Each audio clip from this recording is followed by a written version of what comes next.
Hello everyone and welcome to my show, FitLife, Healthy Mind and Body. My name is Natalia Kotowska and I will be your host. This is the UK Health Radio, the world's #1 talk health radio.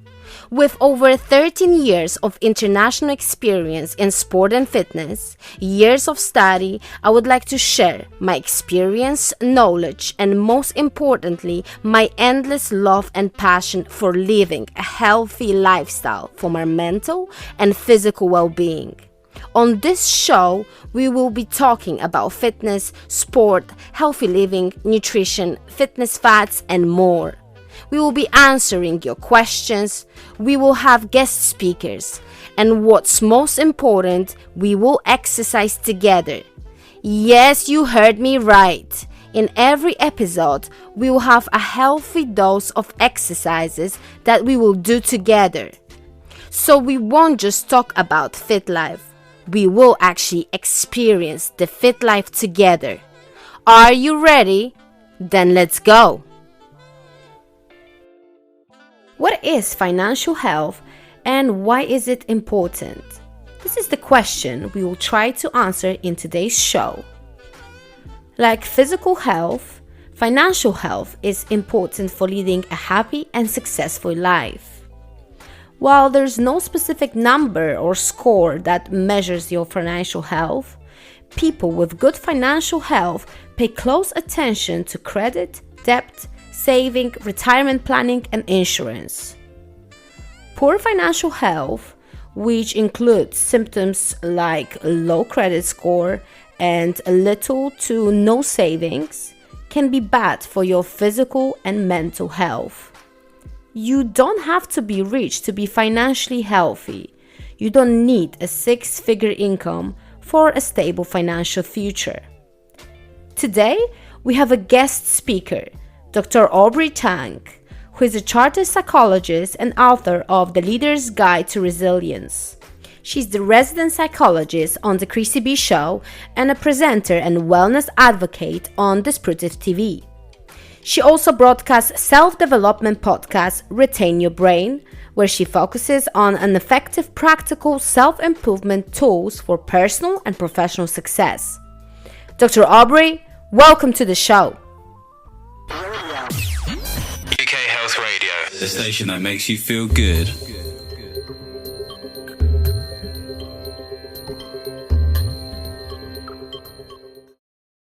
How good are vitamin C supplements?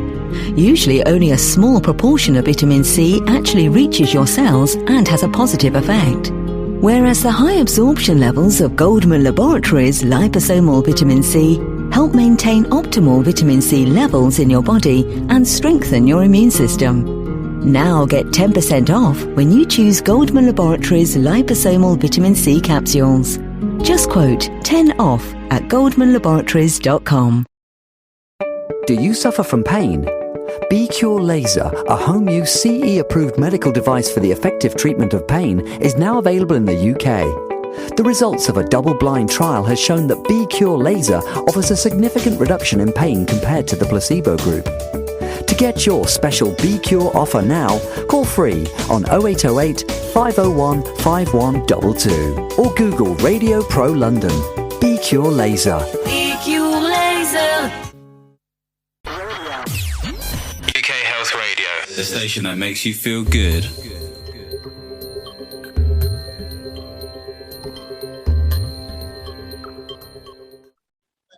Hello. Good morning. Well, no, good afternoon. Good afternoon. Sorry. Oops, my mic. Sorry. How are you, Audrey? I'm good, thanks. How are you doing? You know what? I must say, I don't know if you've heard about the coming events in Russia, and unfortunately, I must say I'm a little bit touched because, well, I'm from Poland. Right. All my family just start to text me, call me, and they actually very emotional what's happening, and I'm actually still in shock, to be honest. Right. Event, because looks like it. We are heading into some form of Third World War. It does look. Well, they're trying to use the economic sanctions, but whether that's really going to be enough is a completely different question. I mean, are your family safe?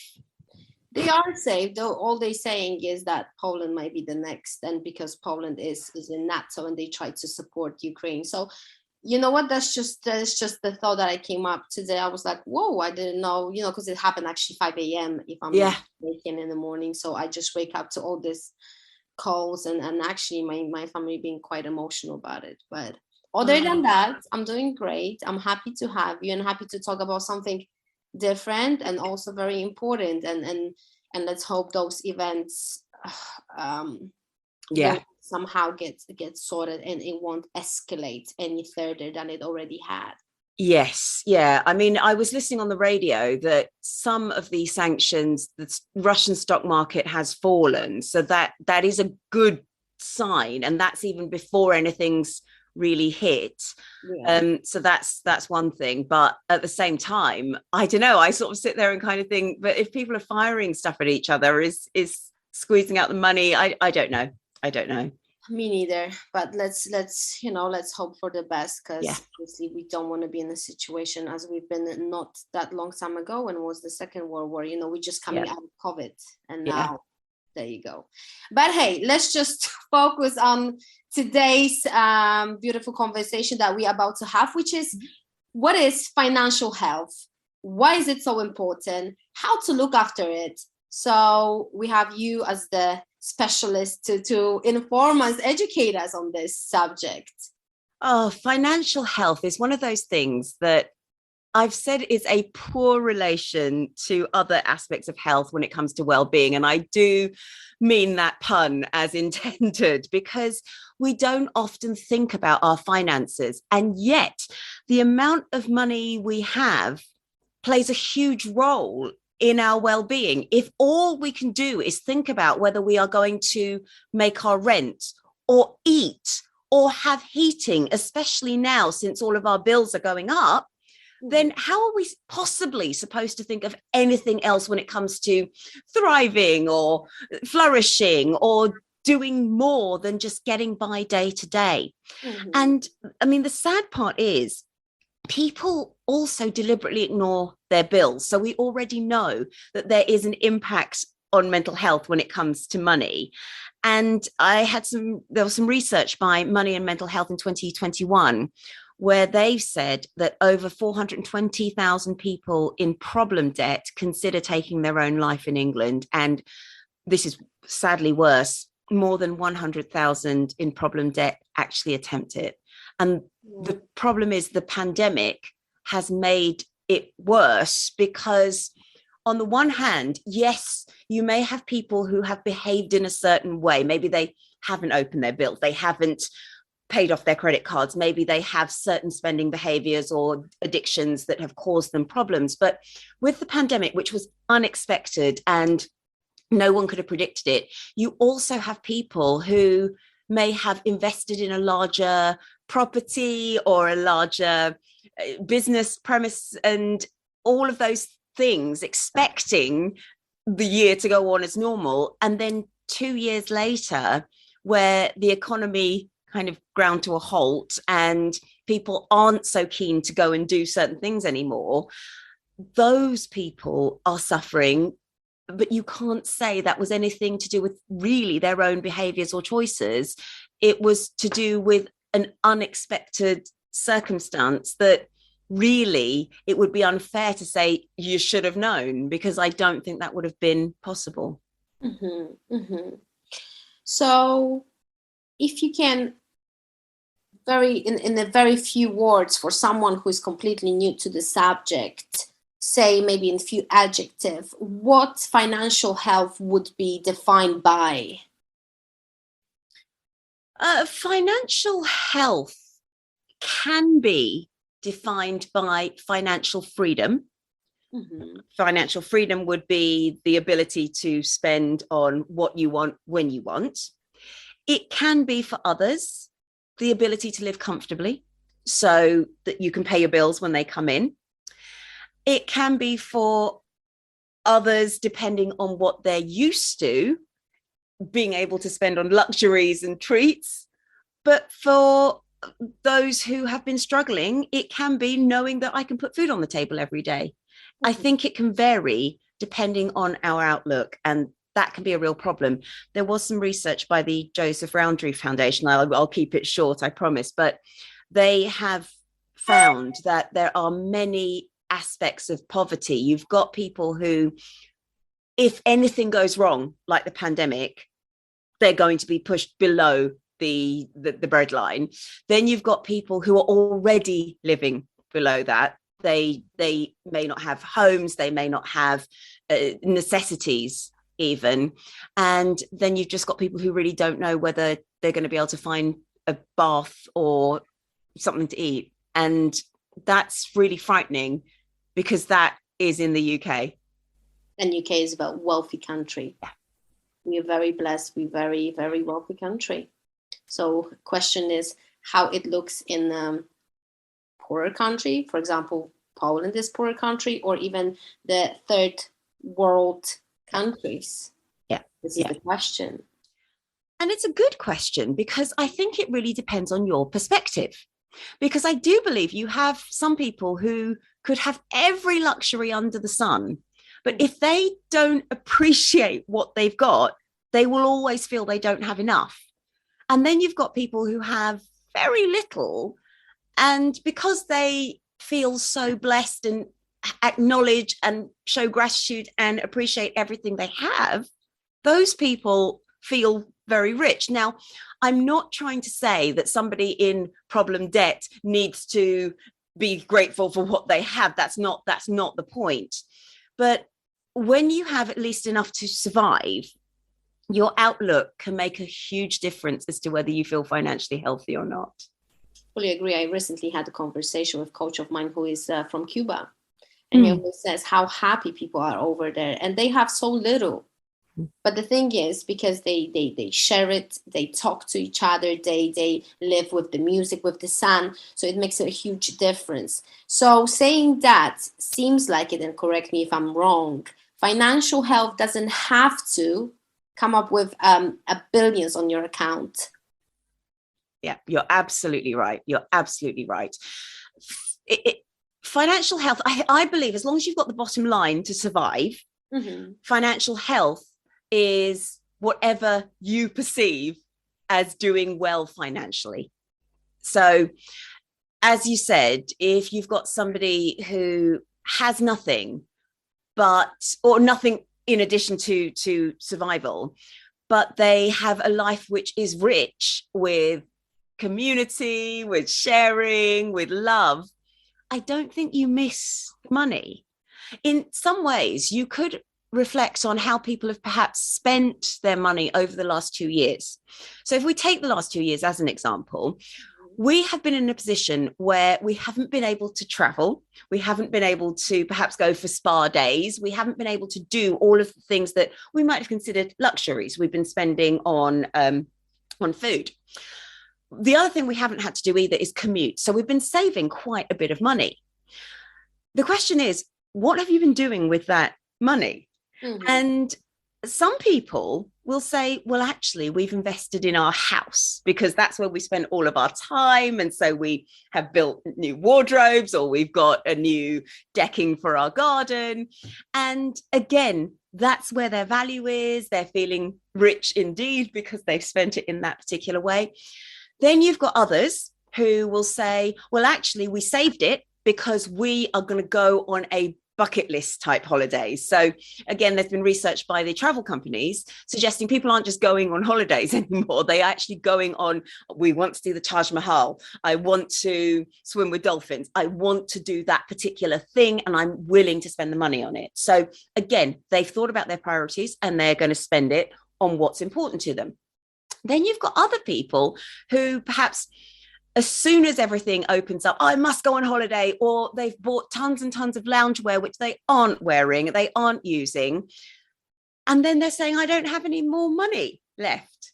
It's almost because you're not seeing the value in what you have and what you're spending it on. And no matter how much money you have, if you have that mindset, you will never feel financially healthy, even if you do have the money to to spend. That's right. So why is it so important to take care of your finances? What impact does it have on our mental and physical health? Well, if we don't have enough to survive, that is already going to be a problem. And one thing that you'll notice, especially with homeless people, I did some work with Robin Burgess, who's the CEO of Hope Enterprises, who support the homeless in my local area. He says the business of being homeless consumes your life to the point where many people don't actually have mental ill health or mental health issues before they come on the street. That's a bit of a myth that that's what causes homelessness. But be on the streets a few nights, a few weeks, you're most likely going to develop mental health issues. Because the business of being homeless is you are constantly worried about your possessions. You're constantly worried about where you're going to be able to sleep. You're constantly worried about your safety. You don't have a permanent address. So you're not able to even go for benefits or any other form of support. So then what do? Your whole day is consumed with, well, what's the next thing I'm going to be able to do? So that's in quite an extreme situation. But then you've also got families. The family that is worried about, well, how do I feed my child? So I won't eat, so my child can eat. That's also going to affect your mental health. And also, if you are not sleeping because of financial worries, that will have an impact, because if we're not sleeping, the rest of our capabilities are hampered, because sleep is a place that we repair. Sleep is something that we need. Sleep helps our hormones regulate. It helps digestion. And if that's not functioning well, then again, we're feeling horrible. We're feeling terrible. So you've got those very real practical situations, but you've also got financial compatibility as another impact on mental health, because the research that's been done in the US, because actually there's been a little bit less in the UK, suggests that financial incompatibility is, in fact, one of the greatest causes of divorces. And there was an informal study by Scottish Widows, which was in the UK, and they said that they found 60% of people believe that financial compatibility is a key element of a successful relationship. We know relationships are a huge part of our wellness.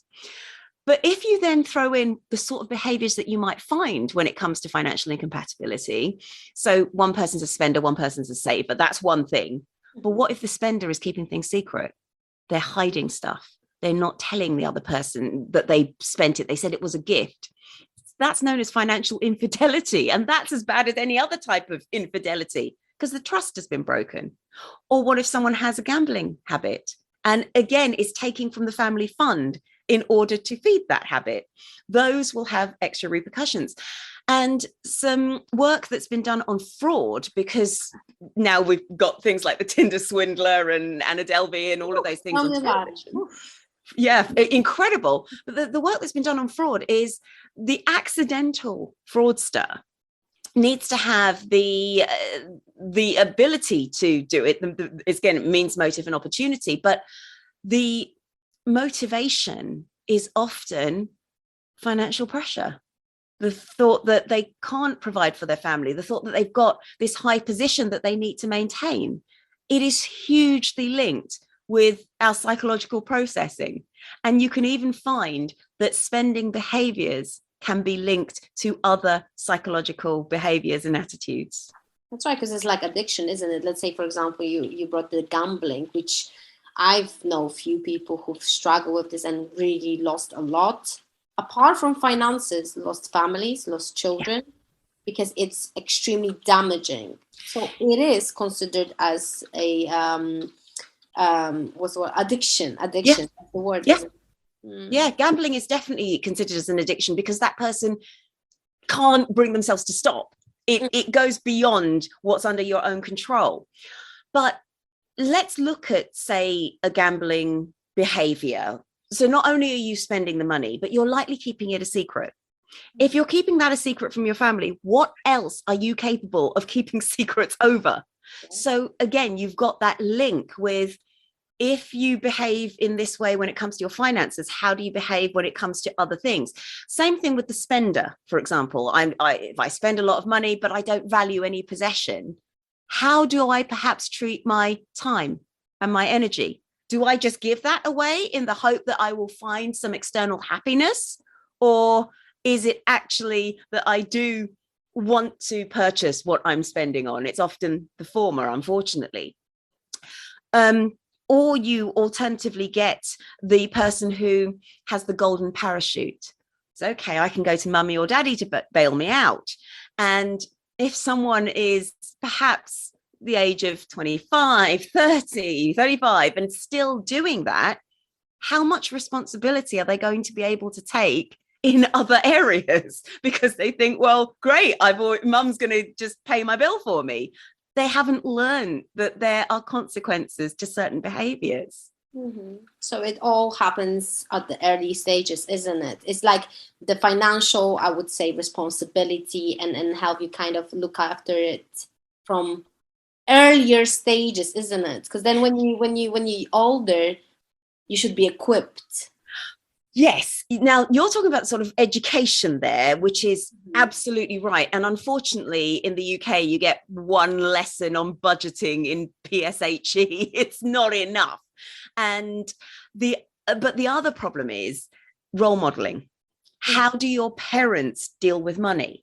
So let's take an example of now, parents have to work, and some parents have to work 2 jobs.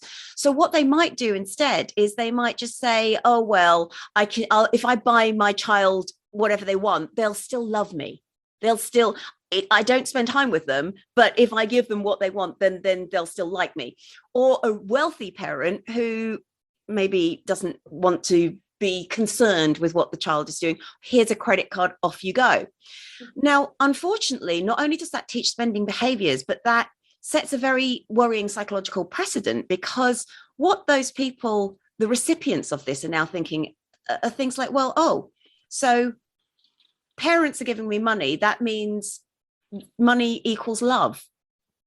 Gifting equals a way of showing how much I'm valued or how much I love people. And so that can affect you in later life, because if you've never really been taught love as in time and effort and doing things together, but you've been taught it in the form of gifting and money and off you go, just have the latest PlayStation, that can be something that you carry on into your adult life. Instead of knowing ways to communicate love to other people, you start buying them stuff. And then you can't understand why they don't appreciate it, because you're thinking, but I'm giving you all of this. And unfortunately, what happens is, even if you don't mean it in a malicious way and you're not doing it in a nefarious way, what you are going to attract are people who simply like to take from you. And that can be really, really dangerous. I mean, a personal example is I had to, when I changed my car, I bought myself a secondhand sports car, a 2-seater. So I actually physically could not give people lifts, because I was one of those people who always just gave lifts, gave time, gave everything, because I didn't understand not only the value of money, but my own value as well. So physically, I actually had to make that stop. Wow. That is very interesting, actually. Makes me think for a second. So what is the process of taking care of your financial health? How to start and how to maintain it? Because that's I think the most difficult part of it. How to maintain and then try to keep that health going on daily basis. The very basic thing that you can do is keep basic books. In other words, know how much you get in each month, know how much is going out each month. And there are many apps that can do this, and you'll probably be surprised when you really track something. As you'll know, as a fitness trainer, when you talk about tracking food or tracking exercise, you will know that when you start tracking something, you suddenly think, I'm spending £10 over 3 days on coffee. Where does that happen? But when you're just spending £3.10, just like that, you're not thinking about it. So keeping those basic books, even if you do this, say, regularly for a month, and then maybe just check in on it at the end of each month, that's still a really good start. being able to discuss your finances with loved ones as well is another thing that can be very helpful, because you can have this problem, again, financial compatibility with, do you have a joint account? Do you have separate accounts? What happens? Do you need a prenup? And those discussions do actually need to be had relatively early on in the relationship, because otherwise you can get into it and then it becomes other things to lose if you find you really don't agree over money. You can do little things like research has shown, if we shop and we are away from home, we spend more money. Similarly, if we shop with a credit card or a card, we spend more money because we're not physically seeing the money change hands. And that's something that the casinos use, because what a casino will do is they will give you the chips instead of the money, so it doesn't feel like you're actually spending quite so much. So be aware of those behaviors. Also start noticing any impulse buys or anything that you are not appreciating or using. Something that I ask myself when it comes to buying new clothes is, do I already have one like this? And if so, how much am I wearing it? And if it's something I wear all the time and it's worn out and I need another one, okay, fair enough. But if I've got one of those, I've only got one body. So there's no point having loads just for the hit of buying.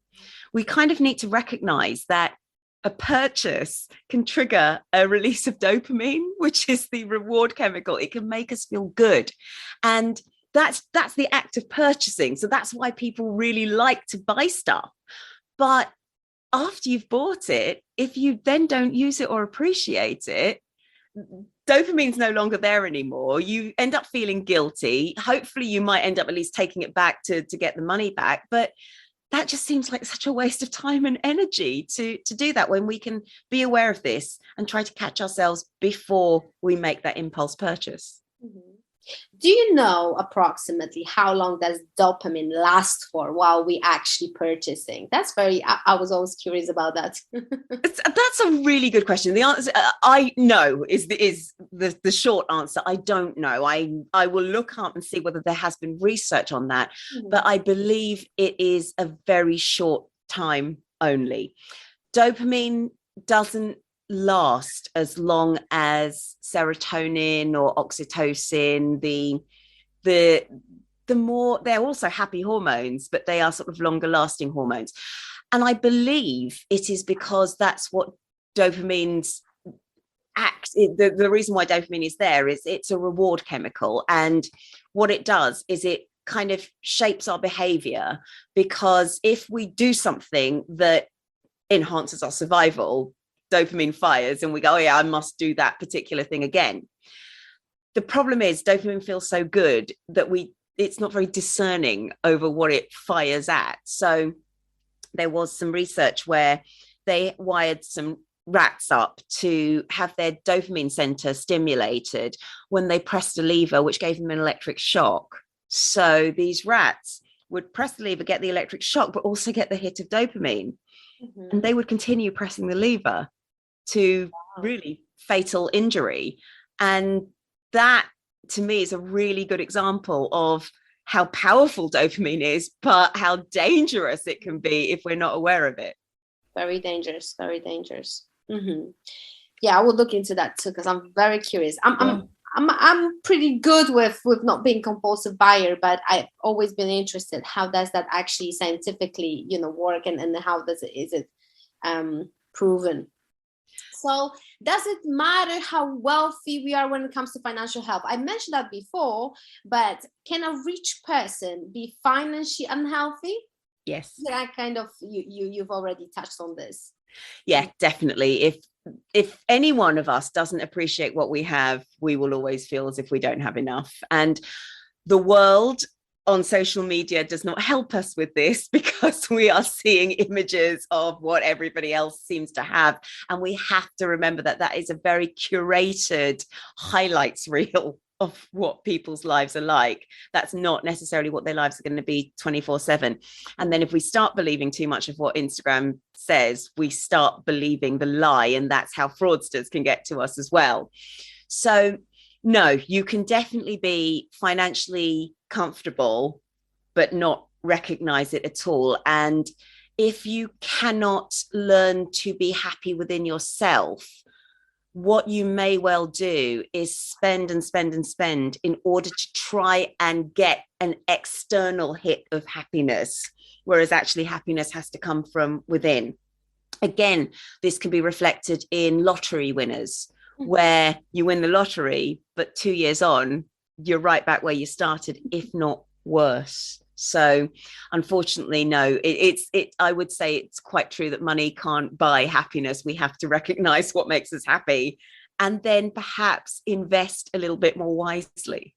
It's a cliche, but it's so true. And I think like personal work, personal health happens within ourselves without really having money to be the necessity. Yes. Yeah. With the basic things that we do during the day, or how we take care of ourselves, the cliche again, self-love and all those things. But it's just the truth, isn't it? Yes. Yes. Because the more we recognize our value, the less we feel the need in many ways to spend on trying to get something that is going to help us recognize our value. We can't buy our understanding of our own worth. And that seems to be one of the biggest ironies. The more money we have, the more we might try and buy status or feeling good about ourselves. And I just think that's a real shame, because again, research has shown if somebody has money, donating a small percentage to charity can make that person feel so good for quite a long period of time. And using money to support others, using money for things that are valuable. That's why we talk about making memories now, or buying experiences rather than buying stuff, can be so much more powerful than just the hit of dopamine when you spend. So what would be your advice for people with unsteady income? How to take care of finances? Always know your bottom line when it comes to money. Know how much you need to get by. And as long as you have that amount to get by, when it comes to spending, really think about what is going to be loved, appreciated, valued. That would be one thing in practical terms. But another thing that I would say to everybody is get into a practice of appreciating what you have. And it may sound really silly, but even just going around your room and touching your desk or touching your bed and appreciating it, spending a moment on appreciating it, can make a huge difference. And if you're thinking, I'm spending lots and lots of money and no one is thanking me or appreciating me in return, ask yourself, could I be spending in order to get love? But remember, money can't and won't buy love. Money will buy people who like to be bought. Sadly. And I have to ask you about this topic about the Tinder slender. I mean, I've just seen it literally a few days ago. I was blown away. I'm not gonna lie, it partly happened to me, not on that scale, but when I was watching this, I thank God, I was like, lucky escape I had, lucky me. But what is your outcome and thought about this Netflix documentary? What are your thoughts? I think romance scams are one of the most horrible scams you can be involved in, because they hit your self-esteem. When someone is scammed, they're already feeling stupid. And then in a romance scam, you've allowed yourself to be vulnerable. You might have allowed yourself to get into situations because you trust somebody and love them that you wouldn't have allowed yourself to get into before. And then you've got the heartbreak to deal with, and the fact that somebody can be that callous about it. The thing to remember, we had this discussion when we talked about narcissism. That's correct. Is that somebody who is playing a long con game, it's not personal to you. You just happen to be the appropriate target for what they're aiming at. And the sad part is when it comes to romance scams, we or any scams, we tend to think, oh, well, who's the victim? Yes, there are vulnerable people, such as the elderly or those who aren't aware of this kind of thing. But often when it comes to romance, people who know what they want. So if you're on your Tinder profile and you're saying, right, I'm looking for this type of person because I am this sort of woman and I want this and I want that, that person reading it, that swindler is going to look at it and go, right then, I know exactly what she wants. And the thing about the Tinder swindler, and I know what people are saying, I know people, how can they get into that situation? In so many ways, he had proof.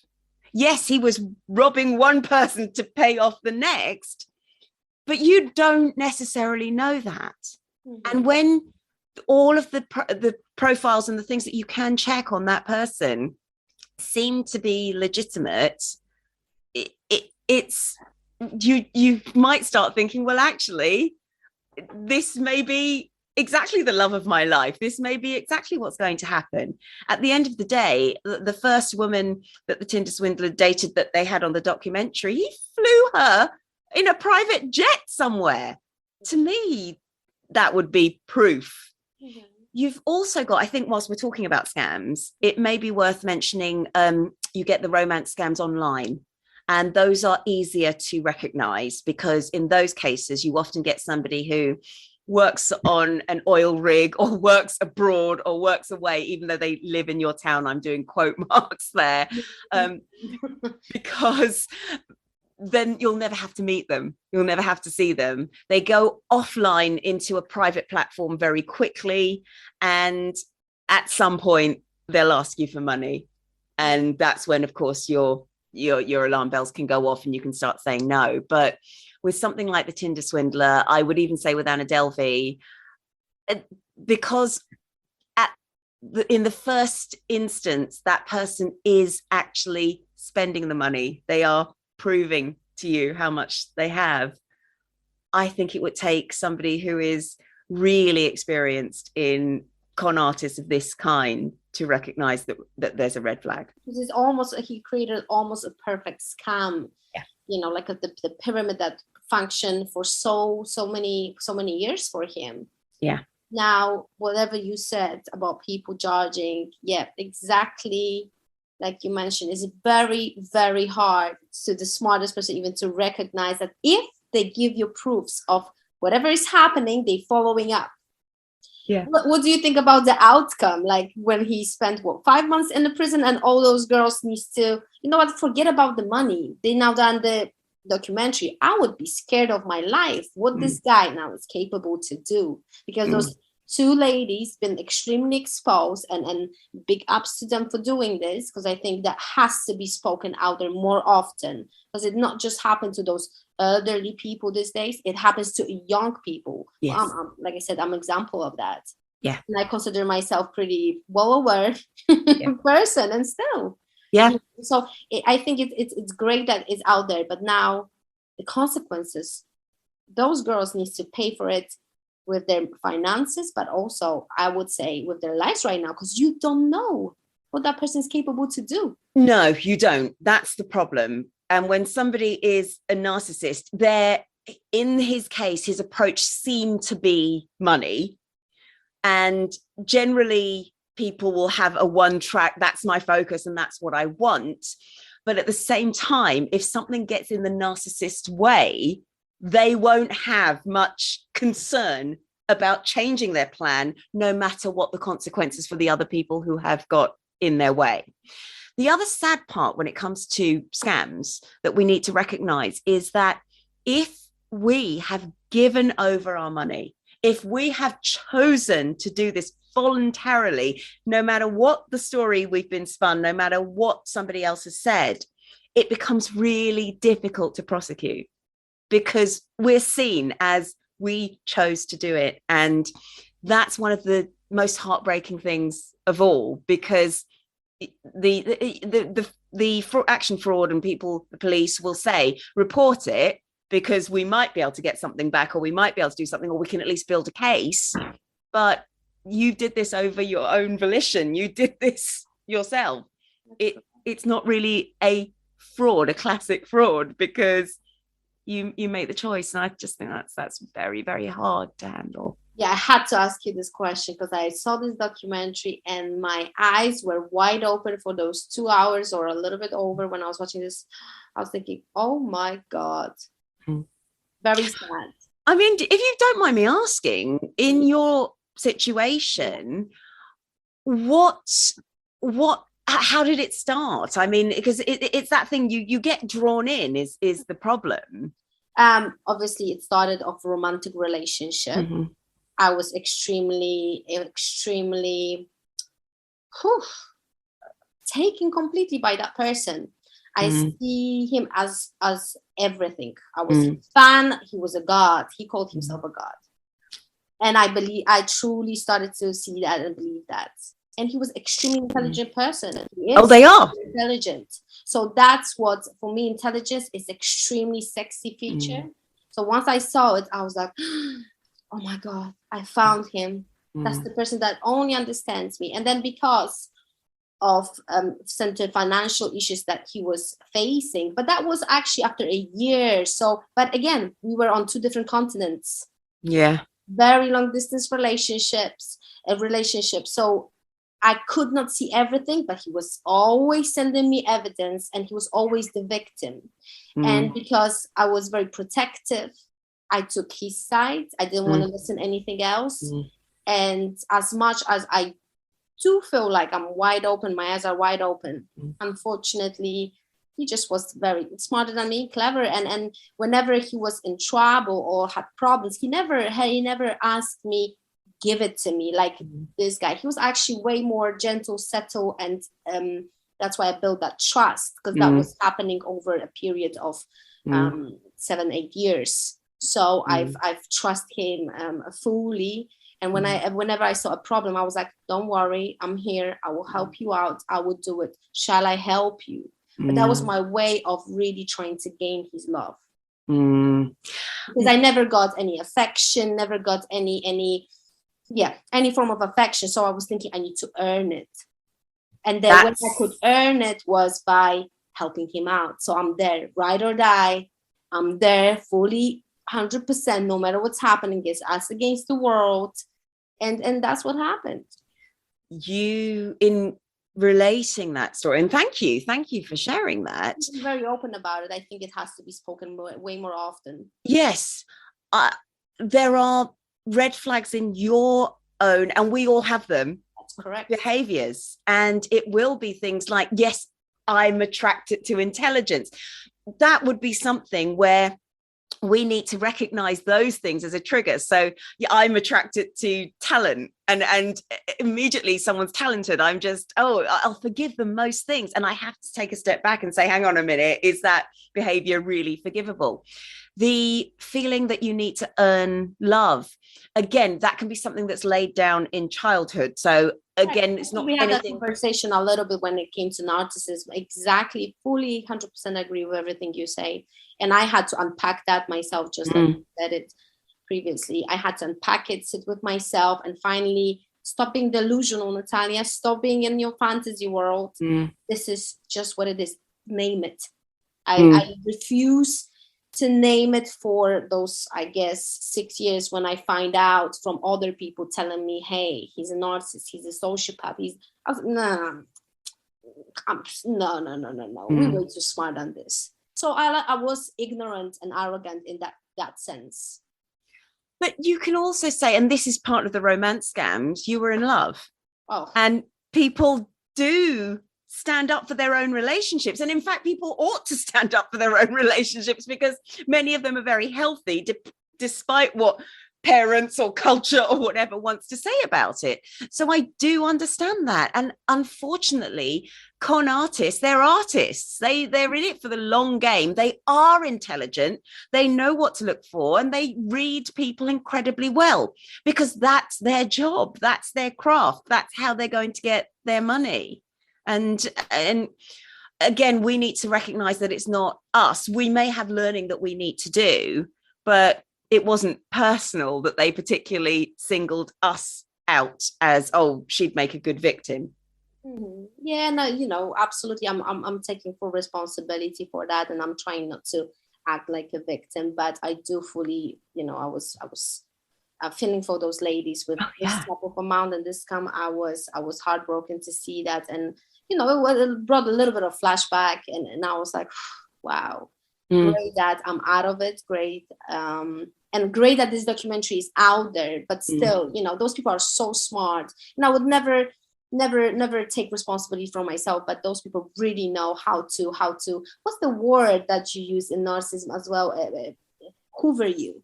The word, how to hoover you, how to figure it out who you are, how to speak to you, because I have never heard in my previous relationship, give me, do this for me, send me, never. It was always me. I was like, oh, no, let me help you. Oh, I will do that, ride or die, I will do it. Never ever for once use the word, Natalia, I need this. Never. It was always me. Yeah. So, and that's whatever you said, I was reflecting on that and fully agree. Yeah. And he'll have recognized that. That's your way. He knows that you are the type of person who is kind, compassionate, and giving. And even on a smaller scale, when it's not a con and it's not but it's simply people who've been taken advantage of by friends even, and it might not be malicious, it's just happened.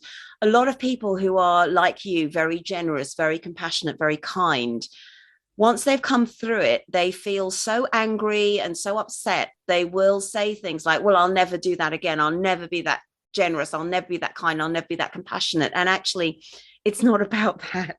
It's not about shutting those things off, because those things are amazing and they're you and they are so special, and not many people have those traits anyway. But it is about building your self-value, recognizing your worth, knowing what your priorities are, knowing what is important to you, and directing your time, energy, and money in that particular way. Very true. Very true. Well, thank you so much for answering all these questions, even about the Tinder slender, because some people, have this little bit of jokes about it, but I'm like, guys, it's actually happening. It's serious. Yeah. And that's the thing. A lot of the reason why we like con artist stories is we like true crime anyway, but we need to watch them in order to learn and process and say, okay, well, at least I know some things to look out for. You're absolutely right in saying when you're in and so close to the situation, you may not be able to know how to come back out of it, but at least by watching something, discussing it, talking about it on a show like this, you at least have that opinion and it's already in your mind. And that's something which will always be helpful and stand us in good stead. We need to be aware of our vulnerabilities and the things that they call it strokes in psychology, what strokes us, what makes us feel like purring. Because if we don't know what strokes us, somebody else who watches us carefully, and we have far too much information when it comes to social media out there, they might pick up on what strokes us and then use those strokes in order to reel us in. So right. So all my ladies and gentlemen out there, please be careful, and always. Yeah, men as well. Yeah. Very much so.